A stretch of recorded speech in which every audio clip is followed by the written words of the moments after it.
প্রিয়া 7 মাসের গর্ভবতী ছিল।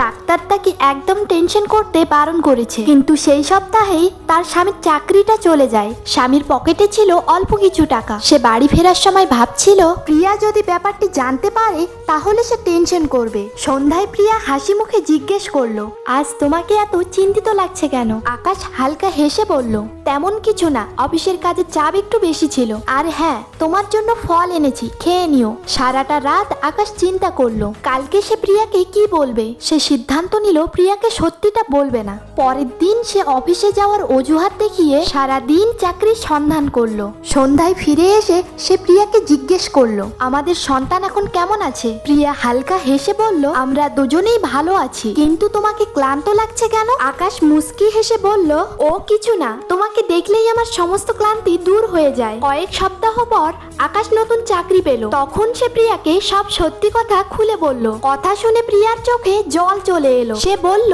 এতদিন ধরে তুমি সব কষ্ট সহ্য করে আসছিলে? আকাশ মুস্কি হেসে বলল, তুমি আর আমাদের সন্তানই তো আমার পৃথিবী, কি করে কষ্ট দেই তোমাদেরকে। বন্ধুরা, সত্যিকারের ভালোবাসা এমনই হয়।